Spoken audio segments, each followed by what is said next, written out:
Welcome to English scholar YouTube channel. I am Brajen Thakur. इस video में आप देखेंगे एमपी बोर्ड क्लास 5th और 8th के सप्लीमेंट्री एग्जाम का टाइम टेबल। यहाँ पर यह नोटिफिकेशन आया हुआ है 3/5/2024 को। इसमें बताया गया है कि जो बच्चे मतलब कम मार्क्स आए हैं जिनके, तो वो क्या करेंगे, उनका सप्लीमेंट्री एग्जाम होगा। यहाँ पर बताया गया है 3 जून से 8 जून की अवधि के बीच में क्या होगा, उनका सप्लीमेंट्री एग्जाम होगा। अब यहाँ पर आया है प्रोजेक्ट कार्य में अंकों की प्रविष्टि। यहाँ पर जिसके मतलब 7 नंबर से कम आए हैं प्रोजेक्ट में और वो अनुत्तीर्ण है, तो उनके भी क्या है, यहाँ पर लिखा गया है प्रदत्त प्रोजेक्ट कार्य छात्रों को कितने दिनांक 15 मई 2024 तक पूर्ण करवाकर उसका मूल्यांकन किया जाए। प्रोजेक्ट के प्राप्त अंकों की प्रविष्टि परीक्षा पोर्टल पर कर अनिवार्य करवाई जाए। मतलब ये आपके प्रोजेक्ट मार्क्स से रिलेटेड है कि 15 मई से पहले क्या है, आपके प्रोजेक्ट के मार्क्स क्या हो जाएंगे, पोर्टल पर अपलोड होंगे। मतलब इससे पहले आपके प्रोजेक्ट वाले परीक्षा हो जाएगी। अब पुनः परीक्षा बताया गया है यहाँ पर, पुनः परीक्षा हेतु परीक्षा केंद्र कक्षा 5 व कक्षा 8 पुनः परीक्षा हेतु परीक्षा केंद्र केवल जन शिक्षा केंद्र स्तर पर होंगे। मतलब जन शिक्षा केंद्र जो बीआरसी ऑफिस होता है उसी स्तर पर होंगे। मतलब एक बीआरसी पे क्या होगा, एक ही होगा।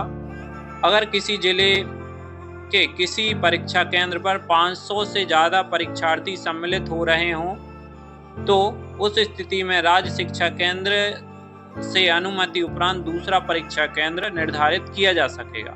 मतलब अगर 500 से ज़्यादा बच्चे होते हैं तभी सेकंड एग्ज़ाम सेंटर बनेगा, नहीं तो क्या होगा, एक ही एग्ज़ाम सेंटर पे जो एक बीआरसी ब्लॉक होता है, मतलब उस ब्लॉक के सभी बच्चों का क्या होगा, एक ही परीक्षा केंद्र बनेगा, एग्ज़ाम सेंटर बनेगा। अब यहाँ पर मैपिंग से रिलेटेड बताया गया है, लेकिन वो आपके काम का नहीं है। अब यहाँ पर प्रवेश पत्र के संबंध में दिया गया है और परीक्षा केंद्र तक परीक्षार्थियों को पहुंचाने का दायित्व, तो ये दायित्व किसका रहेगा, शाला प्रमुख का रहेगा।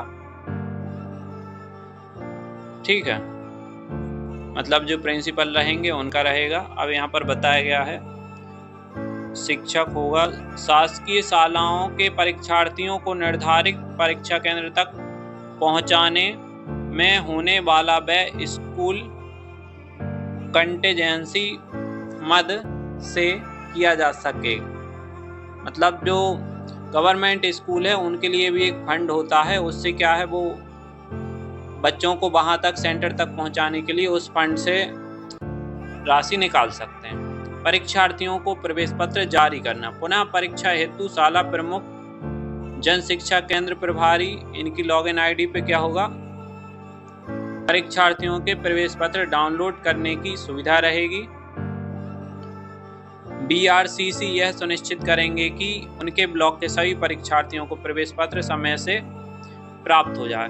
अब यहाँ पर बताया नहीं है कि कब तक आएंगे, लेकिन परीक्षा से 2-3 दिन पहले सभी बच्चों को क्या है, मिल जाएंगे। अब यहाँ पर बताया गया है आपका टाइम टेबल।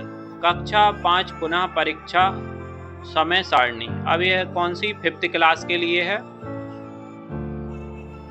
प्रातःकाल कितने 9 बजे से 11:30 बजे तक आपके पेपर होंगे। कुल आपको कितना समय मिलेगा, 2.5 घंटे मिलेगा। ये 5th क्लास के लिए है। 3/6/2024 सोमवार को क्या होगा, हिंदी का पेपर होगा, एससीईआरटी का, एनसीईआरटी का, अंग्रेजी एससीईआरटी और अंग्रेजी एनसीईआरटी, उर्दू मराठी। तो यहाँ पर एनसीईआरटी एससीईआरटी का क्या चक्कर है, जो हम आपको समझा देते हैं। कुछ स्कूलों में क्या है, एनसीईआरटी बुक लगाई गई हैं हिंदी इंग्लिश की, तो उनमें क्या चलेगा, एनसीईआरटी का पेपर मतलब उन बच्चों को एनसीईआरटी का पेपर मिलेगा। और मैक्सिमम स्कूलों में क्या है, एससीईआरटी की हिंदी इंग्लिश की बुक चल रही हैं, जिनका सिलेबस क्या है, अलग रहता है, तो उनका पेपर वही रहेगा। मतलब जो जिस बुक से पढ़ रहा है उसे उसी बुक का पेपर मिलेगा। अब यहाँ पर ये समझते हैं फर्स्ट पेपर क्या, फर्स्ट लैंग्वेज का। मतलब अगर आप हिंदी मीडियम के हैं तो आपको हिंदी का पेपर मिलेगा, और इंग्लिश मीडियम के हैं तो इंग्लिश का मिलेगा, और उर्दू वाले हैं तो उर्दू का मिलेगा, मराठी वाले हैं तो मराठी का पेपर आपको मिलेगा। सेकंड पेपर कब है आपका? 3/6/2024। मतलब यहाँ पर गैप नहीं दिया गया आपको। सेकंड डे क्या होगा आपका? सेकंड पेपर होगा मंगलवार को। आपका पेपर कौन सा? गणित का। और जो दृष्टिबाधित बच्चे हैं उनका किसका होगा? संगीत का। 5/6/2024 मतलब उसके नेक्स्ट डे क्या रहेगा? सेकंड पेपर रहेगा। मतलब गैप आपके किसी भी पेपर में नहीं दिया गया है। फिर गणित का रहेगा। और 5 तारीख को कौन सा पेपर रहेगा आपका? Second language. सेकंड लैंग्वेज क्या होती है बेटा? सेकंड लैंग्वेज रहेगी आपकी, जैसे आप हिंदी मीडियम में हैं तो आपकी इंग्लिश रहेगी सेकंड लैंग्वेज, और हिंदी मीडियम में हैं तो इंग्लिश, और इंग्लिश मीडियम में हैं तो हिंदी। मतलब जो इंग्लिश मीडियम के बच्चे हैं उनका पेपर किसका होगा? 5 तारीख को। इंग्लिश मीडियम के बच्चों का होगा हिंदी का, और हिंदी मीडियम के बच्चों का होगा इंग्लिश का। अब यहाँ पर 6 तारीख को होगा पर्यावरण। पर्यावरण को इंग्लिश में कहते हैं EVS। और 7 तारीख को होगा अदर लैंग्वेज। मतलब अब किसी बच्चे ने अदर लैंग्वेज ली है इन सभी 4 सब्जेक्ट्स के बाद भी तो उसका पेपर होगा। अगर हिंदी ली है तो हिंदी, संस्कृत, उर्दू, पंजाबी, ये ऑप्शनल रहता है। जो लेता है उसका पेपर अलग से होता है। अब इसके बाद देखेंगे क्लास 8 का टाइम टेबल। तो क्लास 8 वाले स्टूडेंट का टाइम टेबल देखेंगे। यहाँ पर उनका टाइम भी क्या रहेगा? सेम रहेगा, और डेट भी क्या रहेंगी? सेम ही रहेंगी। सिर्फ क्या होंगे? पेपर में डिफरेंस हो सकता है। तो 3 तारीख को 8th क्लास का पेपर कौन सा रहेगा? हिंदी मीडियम वालों का हिंदी का, इंग्लिश मीडियम वालों का इंग्लिश का। और 4 तारीख को मैथ का रहेगा। 5 तारीख को रहेगा हिंदी मीडियम वालों का इंग्लिश का, और इंग्लिश मीडियम वालों का हिंदी का। 6 तारीख को साइंस का रहेगा।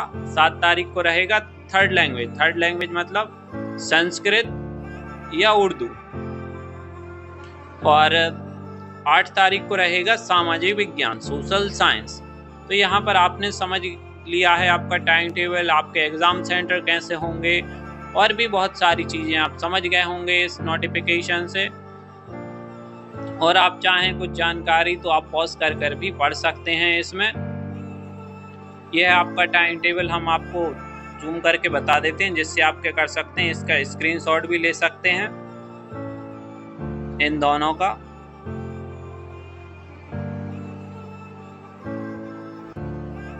अगर आपको यह वीडियो अच्छी लगी हो तो इस वीडियो को लाइक करें, और अगर आप हमारे चैनल पर न्यू हैं तो चैनल को सब्सक्राइब करें। Thanks for watching.